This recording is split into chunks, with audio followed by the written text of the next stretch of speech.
Pemuda Indonesia ini nekat menemui pacar online-nya ke Brazil. Dan inilah yang terjadi. Eits, sebelum lanjut ke videonya, silahkan subscribe terlebih dulu, supaya kami semangat menyajikan video menarik lainnya untuk kalian semua.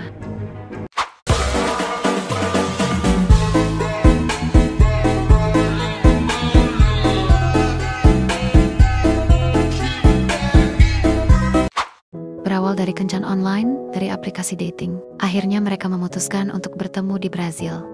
Pemuda Indonesia yang bernama Johan masih berumur 23 tahun, nekat untuk menemui pacar online-nya yang ada di Brazil. Johan menyiapkan uang sebesar 50 juta untuk bekal tinggal di Brazil selama 1 bulan, dengan tujuan untuk menikahi pacar online-nya yang bernama Jessie. Jessie merupakan seorang gadis berumur 17 tahun, asal Brazil dan menetap di salah satu kota yang ada di Brazil. Setelah menyiapkan segala dokumen, Johan langsung pamitan dengan kedua orang tua dan menceritakan bahwa ia mau menemui Jessie yang merupakan pacar online-nya tersebut. Dengan respon positif kedua orang tuanya, Johan optimis untuk berangkat ke Brazil. Setibanya di Brazil, Johan sudah dijemput oleh Jessie bersama sang ibu. Karena Jessie merupakan anak yang masih manja dengan ibunya, Jessie sudah menunggu dengan mobil mewahnya yang ia kendarai. Sesampainya Johan di Brazil, langsung disambut hangat oleh keluarga besar Jessie.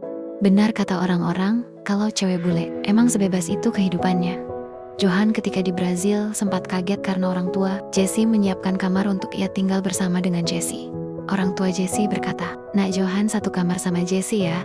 Dengan cepat, Jessie menarik tangan Johan, mengajaknya masuk ke kamar sambil tersenyum bahagia. Kemudian Jessie dan Johan sudah berada di kamar.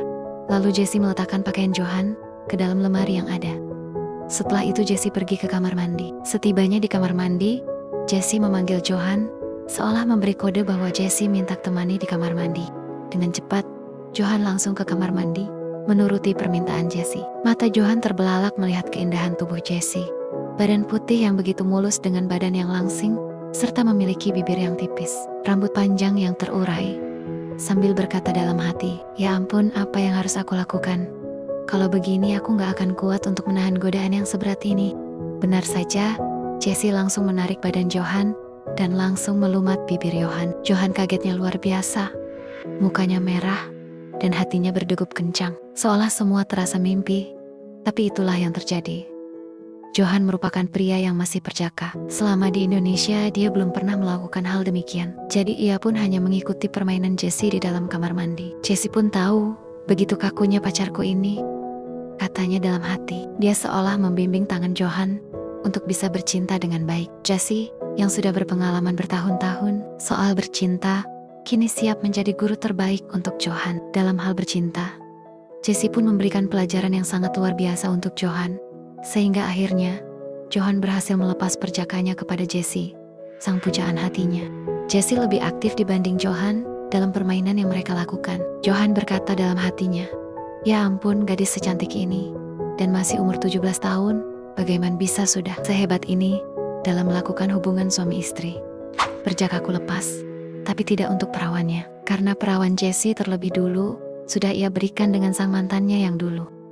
Tapi Johan gak bertanya kepada Jessie tentang hal itu. Takutnya Jessie marah. Kemudian 5 menit permainan mereka pun selesai. Mereka langsung berbaring di kasur empuk di kamar itu. Karena sangat capek di perjalanan ditambah bermain dengan Jessie, mata Johan dengan cepat terlelap. Jessie masih sekolah menengah atas tingkat akhir. Setelah Johan bangun, Jessie sudah berangkat ke sekolah. Ayah Jessie pun sudah berangkat kerja menjadi pegawai kantor swasta di Brazil. Johan langsung mandi dan ke ruang makan untuk mengisi perut yang sudah mulai kosong. Ibu Jessie dengan sigap melayani sarapan Johan. Setibanya Johan sarapan, Ibu Jessie mulai akrab ngobrol dengan Johan, berbagai topik yang mereka bicarakan. Sampai ke titik di mana Ibu Jessie bertanya kepada Johan, "Bagaimana nak, dapat berapa ronde tadi malam dengan Jessie?" Sontak Johan langsung kaget. Sambil terbatah-batah dijawab Johan, "Hanya 1 ronde, Bu." Ibu Johan mengelus dada Johan sambil berkata, "Itu terlalu sedikit, nak," kata Ibu Jessie. Seketika Johan langsung merinding. Tapi Ibu Jessie sangat aktif menggoda Johan. Benar saja, sangat cepat bibir Ibu Jessie mencium bibir Johan. Tak bisa ditolak, semua sudah terjadi. Akhirnya Johan termakan oleh godaan Ibu Jessie. Johan hanya bisa pasrah karena bingung harus berbuat apa. Tapi Ibu Jessie seolah tak peduli dengan kebingungan Johan, dan terjadilah emprot-emprotan antara Johan dan Ibu Jessie. Ketika setengah permainan berlangsung, seketika berubah suasana menjadi tegang. Ketika bibinya Jessie hadir di tengah-tengah Johan dan Ibu Jessie yang lagi bercocok tanam. Bibi Jessie pun berkata, "Apa-apaan ini Jenny?" Kata Bibi Jessie, "Jenny adalah nama Ibu Jessie." Kemudian Ibu Jessie terdiam dan memohon untuk tidak melaporkan kelakuan mereka berdua kepada siapapun. Jiska adalah nama Bibi Jessie. Kemudian Jiska berkata kepada Jenny, "Saya tidak akan melaporkan kepada siapapun, asalkan aku juga bisa menikmati Johan." Johan dan Jenny ibunya Jessie langsung terdiam. Tanpa panjang lebar, Jiska bibinya Jessie langsung menarik Johan ke dalam kamar. Dan gilanya lagi, Jenny tak bisa tinggal diam. Akhirnya mereka pun emprot-emprotan bertiga. Silih berganti Jenny dan Jiska berpindah posisi untuk mencapai puncak kenikmatan. Johan pun tak pernah menyangka kejadiannya akan seperti ini. 20 menit permainan mereka selesai. Jiska pulang ke rumahnya dan Jenny pun langsung bergegas mandi. Tak lama dari itu, Jessie pun pulang sekolah. Semua terlihat seperti tak terjadi apa-apa. Setibanya Jessie pulang sekolah, Johan pun ditarik oleh Jessie. "Ayo ke kamar sayang, lepasin pakaian sekolah aku," kata Jessie dengan nada yang sangat manja. Johan pun ikut ke kamar dan melepaskan pakaian Jessie dan akhirnya terjadi lagi pertempuran antara Jessie dan Johan. Setelah permainan selesai, Johan diajak jalan-jalan oleh Jessie bersama keluarganya. Hari berlalu, rutinitas emprot-emprotan antara Jessie dan Johan terus mereka lakukan. Begitupun Ibu Jessie dan bibinya. Mereka semua merasakan getaran yang sangat dahsyat oleh ketampanan Johan, yang membuat mereka selalu menginginkan bercinta dengan Johan terus-terusan.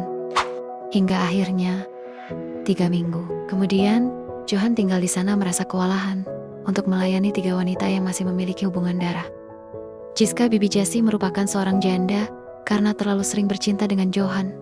Akhirnya Jiska hamil, hasil dari hubungan terlarang mereka. Selang 1 hari, Jiska memberitahu kepada Johan bahwa dia hamil. Jessie pun mengaku telah hamil anak Johan, hasil dari buah hubungan cinta mereka yang tiap hari mereka lakukan tanpa pengaman. Johan hampir stres mendengar kabar itu. Ketika Jessie sekolah, ibunya pun menghampiri Johan dan memberitahu Johan bahwa ia juga hamil. Jenny, ibunya Jessie, bingung harus bagaimana dengan anak yang ia dapatkan dari Johan. Johan pun kaget mendengar kabar dari Ibu Jessie. Dalam hati Johan berkata, benar-benar benih yang berkualitas, bisa menjebolkan 3 wanita sekaligus. Tapi ia pun bingung mencari jalan keluarnya bagaimana. Mungkin dia bisa tanggung jawab untuk ketiga wanita itu. Tapi Ibu Jessie bilang, kalau anak yang ia kandung tidak akan melibatkan Johan karena ia masih punya suami. Dari situ Johan agak sedikit lega. Namun dalam pikiran Johan, kalau janda itu yang dimaksud adalah Jiska, harus bagaimana ya? Dia kan janda. Dan Jiska menghubungi Johan by phone dan bilang, "Gak usah tanggung jawab ya Johan, karena di Brazil sini, gadis dan janda hamil dan melahirkan tanpa ayah itu sudah biasa."